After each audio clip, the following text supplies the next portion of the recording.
What's going on, guys and girls? I just want to get this out of the way first. Yes, I know this is different from what I normally do. I thought about mixing up the content a bit, trying something new. Second, join my Discord server. It's free and the people there are pretty chill. Plus, you'll be able to get to talk to me if you want to. I'll link it in the description. Just don't spam the DMs. That'll get you banned from the server and blocked. And no, this is not a sponsor or anything, just to clarify. But anyway, let's not waste any more time and get straight into it. She said, hey mom, day job, I don't feel it. I need race car, top down to match my ceiling. I don't have. Don't use substandard USB-C charging cables for your Switch. Look, everyone was excited when we found out the Switch was going to use USB-C. That's a damn fine connector with fast charging and data speeds, and the possibilities were really exciting. It's one of my favorite connectors I've ever had. That said, it was a bummer to find out that not all USB-C cables are created equal, and that you need a specific spec to use with the Switch. Wait, really? I never knew that not all USB-C cables are made equally, just like everything else. Kind of a dumb thing to say, really, because there are always going to be resistors that have different capacities. And I still use my headset's charging cable with my phone and vice versa. I don't really think it matters in some instances. Same thing goes with my PS4 controller and my old MP3 player from back in the fucking Stone Age. They both... I'm sorry, I just realized how much of a boomer I sounded like. Fuck me. Jesus.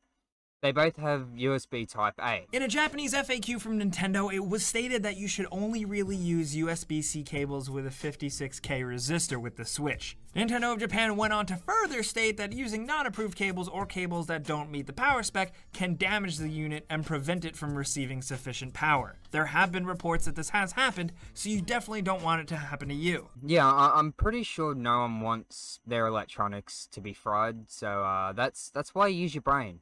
Switching over to number 9, on the subject of the Switch, if you're rocking one, maybe stick to the official Nintendo branded docks as well. After the Switch 5.0 firmware update, many users who were using third-party docks from the likes of Nyko or companies like that were reporting that their consoles were being bricked completely. Yeah, I'm pretty sure that you're just going around and picking the most stupid things that anyone should know not to do. Of course you're going to have problems with your Switch if you use the wrong fucking dock for it. And hold up. Did he say brick?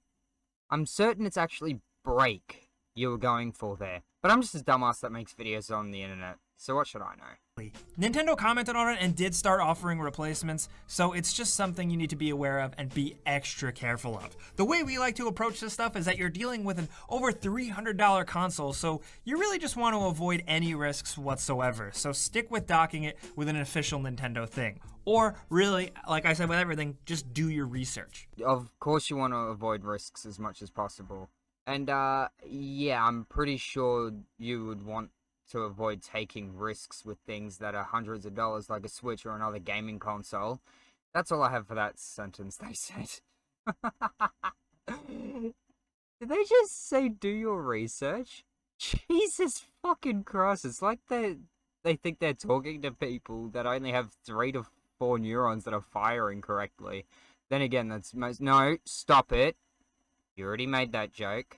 Next! Because at number 8, something you really shouldn't do, don't just go deleting things all willy-nilly to make space in your hard drive. A Reddit user by the name of rgoff31 was clearing out stuff on his PS4 and deleted a seemingly innocuous folder that just so happened to contain the files for all of their disc-based games, as well as the DLC and patches for those games. Well, I guess that user Reddit is pretty fucking dumb then.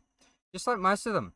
Of course you wouldn't go deleting seemingly innocuous folders that may or may not have important fucking shit in it. That's why I make sure I have folders that are labeled correctly. But then again, I'm mostly on PC.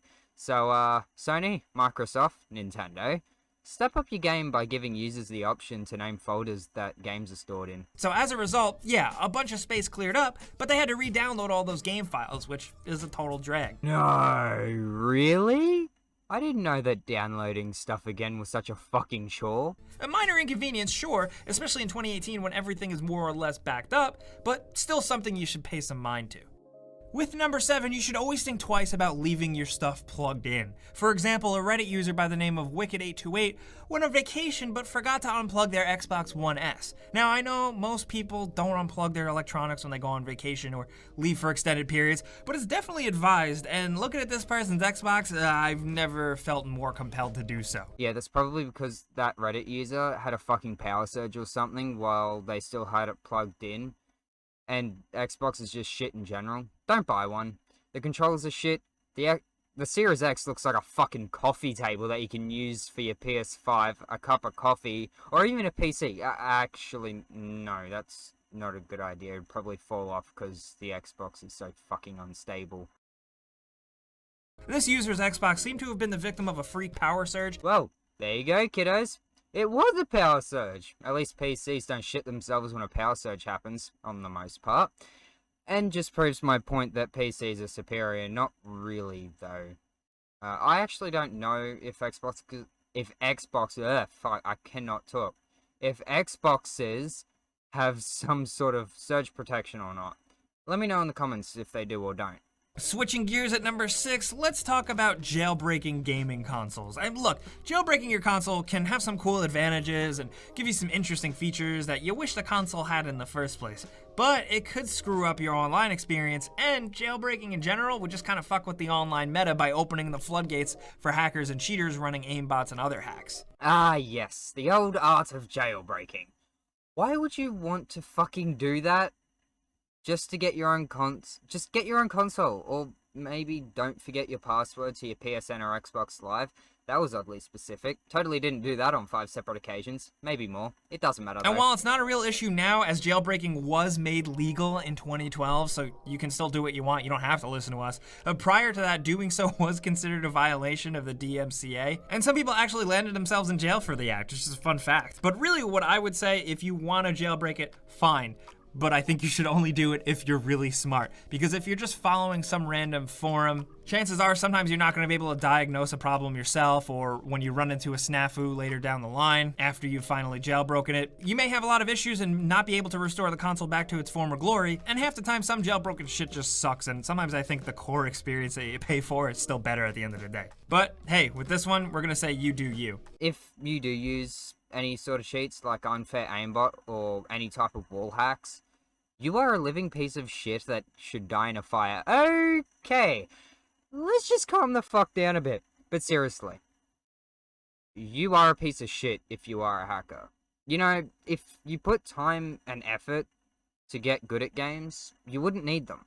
Just find a healthy balance between gaming and real life and you'll be set. At number 5, this is one that we just personally feel strongly about. Never keep things stacked on your gaming console, as it could possibly overheat or damage that console. I mean, look, the Xbox One S is a perfect example with the exhaust fans on top. You're interrupting airflow and you're gonna make your console overheat or worse, just burn out completely. It might sound like a no-brainer to you, but there are some people out there that like to try and play it fast and loose and take the risk by covering it and think that that's not that big of a deal with all the other ventilation on the console. But don't do it, it's just dumb. Of fucking course you should have shit stacked on your console. Yeah. It's a fucking given. Next! I'm sorry for anyone that's wearing headphones for that. I'm keeping that in the video. Yes. Yes, I am. And you can't do anything about it. Because at number 4, let's take a little trip down memory lane, kind of. Don't touch the lens in the console itself. This is still worth pointing out, but it's really just first grade stuff. This isn't much of an issue with modern consoles like Xbox One or PS4 where you just pop the games into that slot, but on previous consoles with easily accessible lenses for disc reading, don't touch that shit. Or if you're taking apart your new console and you're trying to fix something, definitely avoid it. Sure, you may not wreck your stuff with like an accidental graze, but they are fragile, so be aware. Even a faint fingerprint can impact the ability to read a game disc dramatically, and replacing the part can be a huge pain in the ass, and that to me is the biggest issue. Don't touch the lens in the console? Why would you fucking do that? And no, it's not worth pointing out, because not many people are that fucking stupid. Unless your name is Jake. You get a free pass if it is. And no, that's not a stab at anyone named Jake. Unless you're a dumbass. And your name happens to be Jake. But coming down to number 3, listen, remember the cardinal rule. Don't turn off that console during a firmware update. Of course you shouldn't turn off your console during a fucking firmware update. It was that fucking dumb. I mean, there are those people out there, but these people on this YouTube channel are just pointing out the most obvious things. It's like they just assume that no one on this fucking massive ball of dirt is somehow able or unable to fucking read, you know? I still cannot talk. Great. Seriously, just leave it be. Make sure the battery is charged or everything is plugged in or whatever. Make sure the battery is charged? What fucking consoles are you guys using apart from a Switch? Battery-powered gaming consoles. Oh, Susie will love that idea. But for the love of God, don't turn it off during an update. It's a pretty reliable way to flat out brick your console or lose something in storage and just be totally screwed. It's not always, but when it happens, it really sucks. Yeah, totally didn't know any of those things could happen. And why are they saying brick? Like, that's twice now I've heard that in this video. It's kind of driving me crazy. Like, who uses the name of something that you use to build a fucking house with instead of saying break? Then again, I'm just a fuckwit on the internet, so what would I know, right? And why are they using the most fucking weird clip of someone who looks to be having a brain aneurysm and an epileptic fit at the same fucking time? Like, you couldn't have found a What the fuck is wrong with me? God damn it! Like, you couldn't have found a stock image of someone stressed out with a blue screen of a PlayStation that ran into an error? Like, it's not that hard. Come on, man. It's not that hard.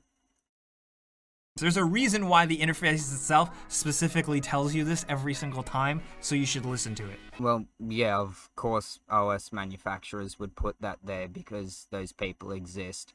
You didn't have to put it in your 10 things you shouldn't do to your console list. But with number okay? 2, going back to firmware updates, it might be a good idea to wait and see how, say, PlayStation or Xbox updates are instead of updating right away. Sure, you lose online functionality for a minute, but Sony in particular has a pretty bad track record of releasing updates that either temporarily or permanently brick consoles dating back to the early PS3 era. Google it and you can find several instances of similar situations. Whatever the console is, sometimes it's just better to play it safe. Things have gotten better, software updates are usually more secure now, but I always think it's better to just make sure an update has an all clear before updating completely. Check a website or Twitter or something. All it takes is a minute. Even software designers aren't perfect, so just be aware.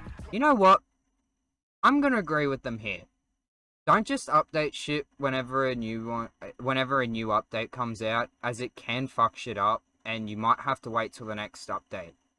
Take Windows 10 for example. I know I'm actually supposed to follow up with an example, but fuck it. Let's keep going because this video is getting longer than I thought it would. Hopefully the next one isn't a shit tip that everyone knows not to do, but we'll do it anyway. No, don't check Twitter unless it's from the actual company, which is a given, obviously. Now at number 1, some advice for some people that are probably not very smart. Look, don't follow weird instructions you find on the internet to unlock fantastic features that sound way too good to be true. No, really? I never would have guessed that there are sketchy as fuck people out there on the interwebs.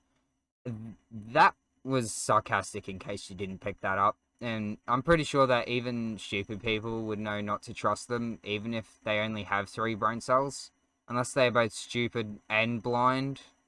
Also, I think that mostly applies to the people that have PCs and not consoles, as it is a lot easier to find those sort of things on a PC. But then again, you can still do it on a console anyway, as they will mention a little later. Just think about some clickbait article you've seen at the bottom of another website that says something like, oh, here's something that Nintendo doesn't want you to know. Especially in the beginning, because look, console launch times are strange. Not everyone knows everything about their hardware, and everyone's just kind of acclimating to it altogether. This was specifically true in late 2013 with the launch of Xbox One. A lot of people wanted backwards compatibility with older generations of software, and they came across a graphic with instructions on how to enable the feature on their consoles. The problem there, though, was that if you followed the instructions in this strange and unauthorized image, you would actually wreak havoc on the console and make it completely inoperable. People have been duped by stuff like this that circulates. This isn't the first time trolls will make a hoax like this that would wreck people's hardware, and it certainly won't be the last. Well, what else do you expect from console gamers? I'm sure most of them couldn't tell the difference between a toad and a fucking frog. So maybe just don't follow random strange instructions you find online. And with this point, it comes back around full circle to what I've been saying throughout this entire video. Just do your research and pay attention. Because those are 10 things we think you should never do to your game console. Obviously, you should never dunk it in water or leave it outside, but we thought those were obvious, so we tried to go a little bit deeper. Don't dunk it in what? Yeah, of course those things are obvious. Just like everything else you listed in this video. Like, what the fuck? Of course you shouldn't dunk it in water. And I know that was just an example of some of the obvious things, but most of the things that they've mentioned in this video are like just as obvious. Anyway, that's gonna do it for today's video. If you enjoyed, please press the like button, subscribe if you're new. I'm gonna go and find ways for my PS4's graphics to be just like a PS5 when I'm playing games. But that said, I'll see you next time with a new video. Goodbye. Actually, just before I do go, sorry this video ended up being really long. I didn't actually realize how much I had typed up in Word, so I could keep track of my thoughts until my hands started cramping up from RSI. Anyway, I'll get going now.